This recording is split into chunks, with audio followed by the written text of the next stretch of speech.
বিসমিল্লাহির রহমানির রহিম। আসসালামু আলাইকুম। কেমন আছেন আপনারা সবাই? আলহামদুলিল্লাহ, আমিও ভালো আছি। আজকে আপনাদের মাঝে আমি নিয়ে আসছি মুড়ির ভর্তার রেসিপি। তো আমাদের এখানে মুড়ি ভর্তা তৈরি করতে যা যা লাগবে, এখানে আমি প্রায় 250 গ্রামের মতন হবে এখানে আমার মুড়ি নেওয়া। এই যে এরকম মুড়িগুলো নিয়ে নিয়েছি। তার সাথে লাগবে এখানে পেঁয়াজ কুচি করা পেঁয়াজ আছে এই যে। আর লাগবে এখানে লেবু, স্লাইস করা লেবু আছে, একদম পাতলা করে যতটুকু নেওয়া যায় আপনারা নিয়ে নেবেন আপনাদের অনুযায়ী। এখানে কিছু পরিমাণ পুদিনা পাতা আছে, ধনিয়া পাতা কুচি আছে, শসা কুচি আছে। আর লাগবে এখানে আমাদের ছোলাপুর যেটা আমরা বলি, যেটা ছাড়া মুড়ি ভর্তা একদমই ভালো হয় না। তো এখানে ছোলা আমার আলু দিয়ে রান্না করা আছে। আর এখানে 3টা বেগুনি, 2টো পুরি এবং তার সাথে আলু চপ নিয়ে নিয়েছি। তাহলে চলুন আপনাদেরকে ভর্তাটা আমরা তৈরি করে দেখাই। এখন আমি প্রথমে যা করবো, আমি এরকম একটি বুল নিয়ে নিলাম। এর মধ্যে আমাদের যে ছোলাগুলো আছে সেটা সবগুলো আমি দিয়ে দিচ্ছি এর মধ্যে। এখানে যে বেগুনি, আলুর চপ এবং পুরি আছে সেটাও দিয়েছি। আপনারা চাইলে এর মধ্যে পেঁয়াজটাও দিয়ে নিতে পারেন। আমাদের যে বেগুনি আর আলুর চপ পুরি আছে সেটার মধ্যে এখন আমরা ভেঙে নিব। এই যেভাবে ছিঁড়ে নিচ্ছি,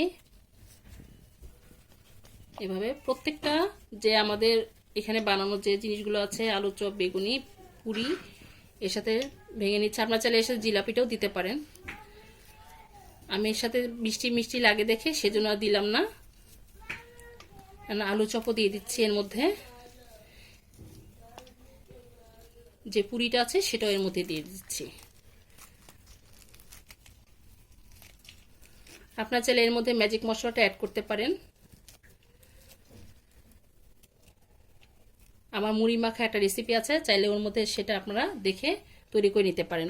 তো এখানে আমরা যে শসা কুচি আছে সেটা দিয়ে দিচ্ছি, পেঁয়াজ কুচি, লেবু, যেটা কুচি করা লেবুগুলো আছে সেটাও দিয়ে দিচ্ছি এর মধ্যে, পুদিনা পাতা, ধনিয়া পাতা একত্র করে সবগুলো দিয়ে দিলাম। এখন আমরা এটাকে হালকাভাবে একটু আগে মেখে নেব। মেখে তারপরে এর মধ্যে আমরা মুড়িটা যেটা আছে সেটা অ্যাড করে দেব। ভালোভাবে মাখিয়ে নিলাম। এখন যে মুড়িটা আছে এর মধ্যে মুড়িগুলো দিয়ে দিচ্ছি।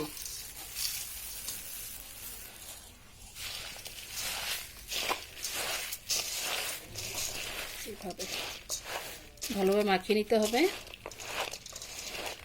আপনারা চাইলে এর মধ্যে সরিষার তেলটাও দিয়ে অ্যাড করে নিতে পারেন। আমার হাতের কাছে নেই সেজন্য আর দিলাম না। এই তো তৈরি হয়ে গেল আমাদের মজাদার মুড়ির ভর্তার রেসিপি।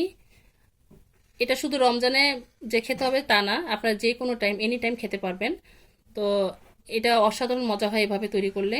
আমরা তো সবভাবে তৈরি করতে পারি, আপনারা এইভাবে তৈরি করে দেখবেন, ইনশাল্লাহ আপনাদেরটাও আরও ভালো হবে। তো আমার এই মুড়ি ভর্তা রেসিপিটা আপনাদের কাছে কেমন লেগেছে আমাদেরকে অবশ্যই কমেন্টে জানাবেন। আর আমার জন্য দোয়া করবেন, আমি যেন আপনাদের মাঝে রেসিপি নিয়ে আসতে পারি। তো আজ এই পর্যন্তই। আপনারা যে যেখানে আছেন ভালো থাকেন, সুস্থ থাকেন। আল্লাহ হাফেজ।